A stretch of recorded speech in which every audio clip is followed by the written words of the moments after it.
On top of winning 2 Tony Awards and 2 Emmys and appearing on countless well-loved TV series, Judith Light is also a longtime advocate for the LGBTQ community and an important voice in the fight to end HIV/AIDS. For this work beyond the stage and screen, she will be this year's well-deserved recipient of the Isabelle Stevenson Award at the 2019 Tony Awards. Hear all about her life as both an activist and an artist on this week's Show People.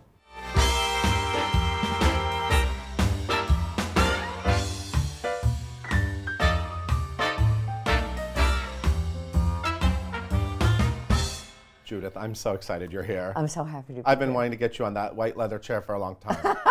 Thank you for being here. I wore a white blouse so that I would just be perfectly in the white chair. And what an exciting moment for you to get honored this year at the 2019 Tony Awards, the Isabelle Stevenson Award. They named this award after her, and it's for people doing special humanitarian work. And when I heard your name, I thought, well, of course this is what Judith Light deserves. You already have competitive Tony Awards, but this is a nice special Tony Award, right? It really is. Yeah. I'm quite astonished. When Charlotte St. Martin from the Broadway League called me, it was one of those things that you sort of have beyond your wildest dreams. Yeah. This is beyond my wildest dreams. You know how you have dreams or things that you think about that you would, one day you would hope to get, like the Tonys, they were that for me. But this is something entirely different, but comes from the American Theater Wing, the Tonys, the committees, the subcommittees, and also one of the people who's a past recipient is Stephen Schwartz, who is a dear friend and so well deserved on his part. Of course, Bernadette Peters, Rosie O'Donnell, so Yes. many people. But to follow in those people's footsteps and to be acknowledged in this way for the work that I've done for so long, because I saw that it was just important to do. And the work that you did just sort of organically, it just came out of your life, right? It just came out of your experiences, your friendships. I want to talk a little bit about this. You're being honored for your work for the LGBTQ community and your work helping to fight AIDS and just human rights in general. You were a very early advocate for the gay community. Yeah. And in the conversation about AIDS very early on. Can you identify sort of how it actually started for you and where the actual moment when you realized this was happening? Yeah, there were a couple of moments. One of them was, I've talked about this a bit, I think I was reading Backstage magazine and I saw that somebody that I had just been at the O'Neill Playwrights Foundation with had passed away, and he was so young. And I thought, that's odd. And then all of a sudden, it's like those things, it's almost in picture form. I began to hear and see about all these people that I had been in repertory theater with, people that I knew were gay. And those were the days when you were reading about it and the CDC didn't know what was happening, and I was begun to be devastated by hearing what was happening and having no information at all.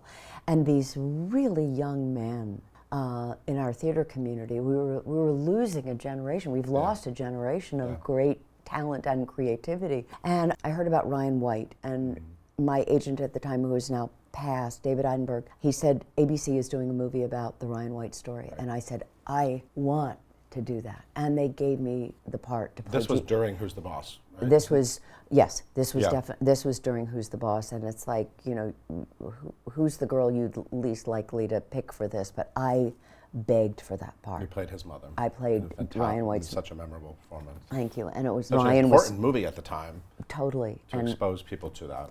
And Jeannie's so brave, so wonderful, very connected with Elton John, and as we know, Elton has gone on to create this extraordinary organization. And so there were markers along the way of things that were happening and stories that were happening and funerals we were going to, and it seemed unending and nobody knew what to do. And then you began to see, all of us began to see Rock Hudson and Elizabeth Taylor. Yeah. And now the Elizabeth Taylor AIDS Foundation is an extraordinary organization. We began to see that this was not going away, and people were beginning to talk about it. And the government that, sort of in its own way lauded itself as being a government of compassion. Well, my friends were dying. Right. and nothing was happening, and I kept looking for what the key was. What was keeping this locked in place? And it was homophobia. Still is. Still here to this day. HIV and AIDS. Still here today. We don't see it on the front page the way we used to. We don't go to funerals every week the way we used to. We don't go to the hospital to sit with young men and women who are dying and their parents have disowned them because they have come out. It was piecemeal as time went on, and then I began to see how the community was relating to this amazing community. And people said, okay, we're not getting anything from over there, but we will create organizations. We will drive our friends to the hospital. We will go sit with them as they lay dying. We will, you know, you watch the lesbian community, I mean, they were just stunning. They just said, we're here to help you. You could see the drag queens were just like lifting everybody's spirits. The transgender community was just right there in the middle of it. So I'm looking at this community, I'm going, look at how everyone's relating to this. Look at the way organizations are popping up all over the place to take care of our own. Broadway Cares, Equity Fights AIDS. You know, the monies that were coming in, the Actors Fund taking care of people. I mean, it was just, and I said, those are the people who I consider my family, and those are people who are living in a way that is vibrant and alive and truthful and courageous as they are dying. And I want to be there to be a part of that. That's the way I think the world needs to operate. Then there was the California AIDS ride, and my friend Paul Manette, and he was the first openly gay man to win the National Book Award. Becoming a Man, by the way, was a major book for me. Was it? Coming out. Yeah, it was actually the first book that I remember reading and being so touched by his story. Absolutely. Many young people don't know him today. Yeah. And he was one of the greatest humanitarians. I loved the play The Inheritance by Matthew Lopez. By Matthew Lopez, Yes. who actually was one of our writers. I'm on the board of MCC Theater, and Matthew wrote Georgia McBride. Did you see that? Yes, of course. Yeah, the Legend of Georgia and McBride, yeah. so, and now he's done this. I think it's 7 hours. Yeah, but it's very much about the legacy of the older generation and younger generation of gay men and sort of passing on. And that's very important to you to sort of tell the stories of your friends that you've lost. And I know I've seen you mention Paul in the past, and you really sort of almost bear a responsibility of that, don't you? Wait, this is a grand and glorious history. I mean, you're talking about extraordinary people. I mean, there are pieces that have been done in the theater that are markers, Angels in America, that woke people up in a way that Tony Kushner put together another epic, like what I think Matthew Lopez has done with The Inheritance, and you loved it. So I can't wait till, I think they're done with their London run. Yeah, they'll be coming soon. And they haven't announced it yet, but yeah. How about that John Benjamin Hickey, right? Oh yeah, we love him. He's in it. We love him, and of course you saw him and Joe Mantello in The Normal Heart. Yes, I so mean we had there's Larry so many, Kramer. The legacy of these people. And Larry is still with us. I mean, there are these stories, and when you begin to, it's like when Daryl Roth did the revival of that, and it won the Tony for Best Revival. Yeah. And there's that, and Ellen Barkin won the Tony, and Joe Mantello was nominated. I mean, talk about, he directed me in Other Desert Cities, and he's just like a phenomenal actor and a phenomenal director. But there are these people all through the community. Look at Ryan Murphy just recently reviving Boys in the Band, and every single one of those actors was out. You couldn't have done that at that time when that was first done. People were in the closet. People were so frightened, and everybody was so frightened of getting sick. But all these organizations that are now part of our community. Don't you love that Tom Viola, that Broadway Cares, Equity Fights AIDS, that organization not only gives to our own to take care of people who are still living with HIV and AIDS, but also when there's a hurricane, when there's a flood, when there's a disaster somewhere, the monies that we make from our community go to other communities. And I don't know how many people in this country actually know that. I'm so proud to be a part of this community. We are a shining example of how to be as a human being and how to be in the world. And I'm so, I mean, I went away for a long time and wasn't here for a long time. And when I came back, everybody... Big arms, open arms. Judith Light's back. Bring her back. Like Tommy Kail. I hadn't been on Broadway for, I think, like 34 years. And he said, no, you come back. We'll do Lombardi. And Tommy Kail wasn't Tommy Kail then. But Tommy Kail was who Tommy Kail is that. I was just at a benefit that was honoring him. I don't know if you know the SAY organizations about stuttering for young people and helping them. I mean, they performed and it was just astonishing. But it's what this community does. And Tommy goes there and he works with these young people. They write and direct their own plays. And Kelly O'Hara was hosting the night. There's this kind of awareness and willingness. And that's who Isabelle Stevenson was. We need to take a quick break. Okay, great. And we have a lot more to talk about. I could talk to you for days. We'll be right back with more Judith Light.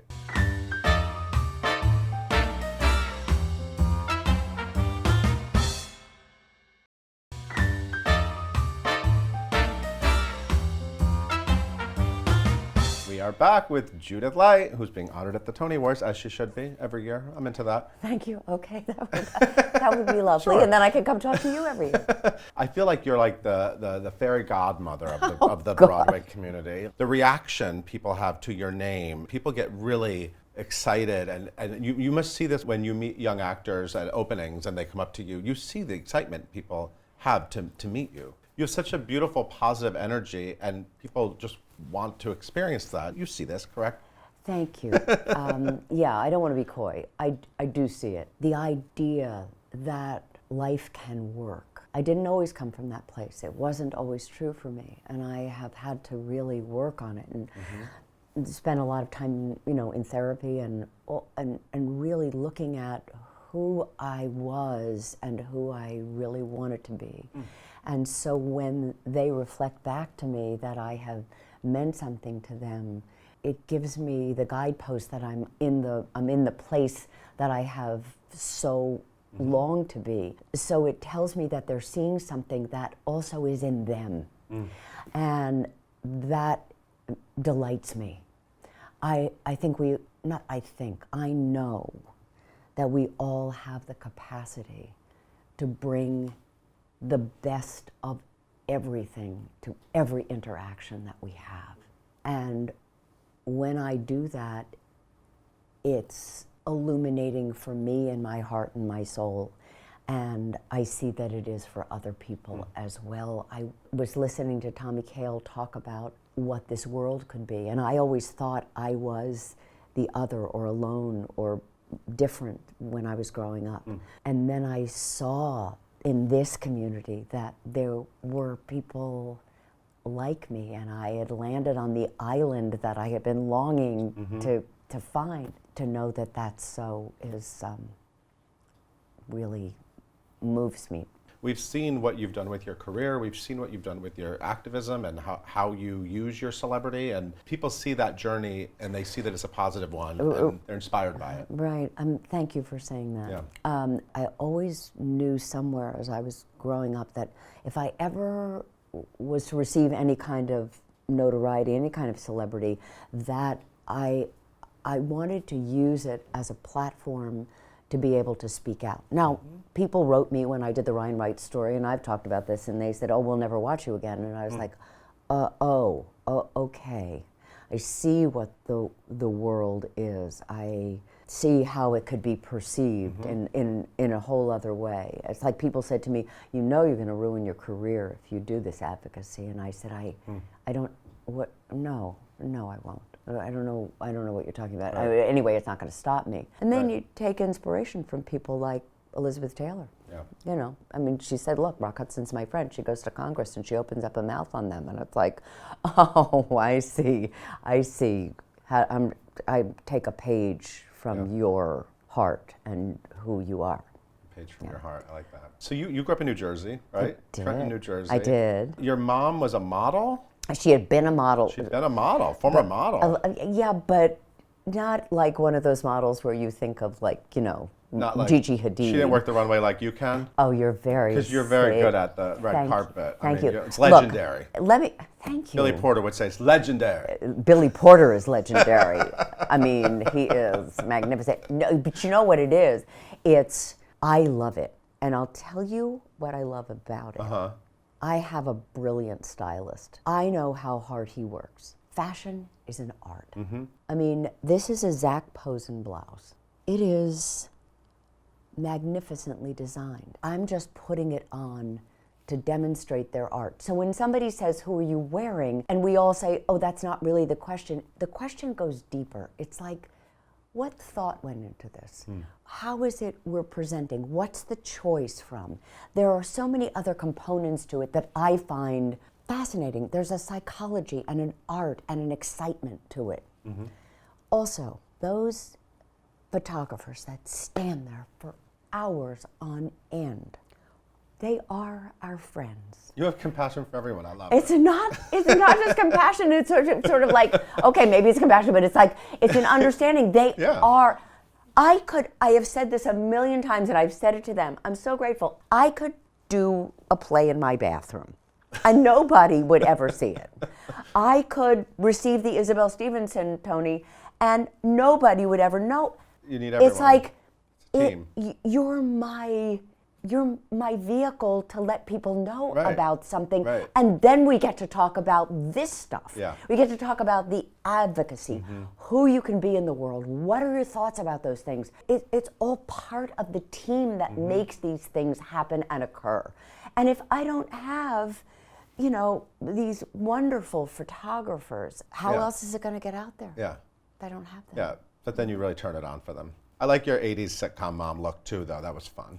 Well, you like that, but I kept piling on the shoulder pads, and I thought I looked fabulous, and I was like, everybody would look at me and go, seriously, girl, really? Is that what you're going to do that?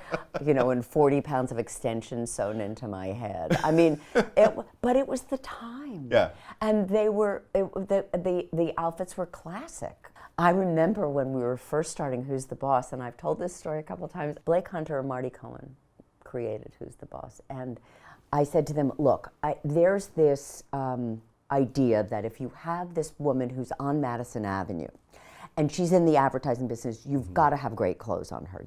You've got to. And they said, well, we don't know if we have the budget. And I said, come to a luncheon. And I threw them a fashion show luncheon, a champagne luncheon in one of the big dressing rooms on the lot. Okay. And I invited them, had a catered lunch, and the costume designer at the time, Lonnie Reynolds, and I pulled all these fabulous clothes and I modeled for them at this luncheon.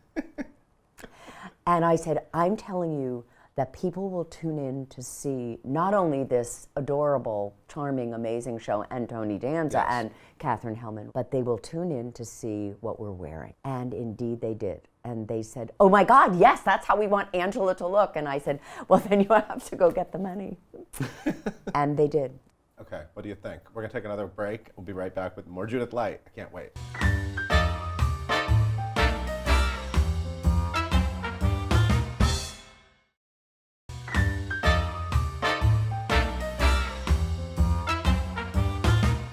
And we're back with Judith Light. I have to let you go soon. I'm so sad. I just want to sit here for weeks with you. I know.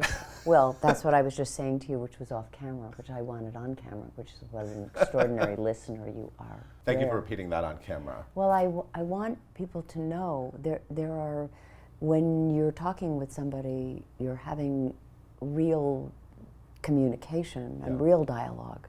Yeah. And I watch you process things, and it goes in deeply, and I appreciate that. Thank you. I appreciate you saying that. Yeah, you bet. I want to talk about Wit. You did off-Broadway play Wit. You replaced Kathleen Chalfant. Who was genius in this. Oh, yeah, absolutely. Yeah. At the time, the casting, I remember people were like, oh, Judith Light. Judith Light is coming back and doing theater. And it was... And some people said, are you kidding, Judith Light? Okay, well, you could say it that way then. Well, I mean... And now look at us 20 years later, and you're like the grand lady of the stage. You're very And you had done Broadway previously for a short time in the 70s. Tiny period of Teeny tiny period. But was that a terrifying moment for you? I guess so. And you shaved your head, famously. And naked and... Yeah, and naked, yep. I had been doing a lot of speaking around the country for different LGBTQ organizations. Yeah. And I was talking about the community and saying, you inspire me, your courage, who you are. So I had this opportunity to go up for an audition for a play that Jonathan Tollins wrote. You know Jonathan Tollins wrote Buyer and Seller. Yeah. And who I'm now working with in another capacity, which I can't talk about nice. now, but Okay. I will come back and talk to you about it. Are you talking about Twilight of the Golds? Yeah, no. I'm talking about a play that was called If Memory Serves, and it was about an aging sitcom star. Oh, the girl wasn't having any of that. Stupidly. So what was happening was I was too frightened to go in an audition for it. That's the truth of it. And I looked at that and I said, wait a minute. I'm telling all of these people in the community how brave and how inspired I am by their bravery and their courage. And I'm like, I'm talking the talk. I'm not walking the walk. I'm like, basically full of it. And I knew it you have those experiences. And I said to my manager at the time, who is now passed, I said, okay, the next thing that I get the possibility of an audition for, I will go up for. Well, it was Wit. Oh boy. It wasn't, Natalie Needs a Nightie in, some tiny town somewhere. It was Wit, following up from Kathleen Chalfant, shaving the head, all of it. And so I said, okay, I will fly to New York and I will audition for it.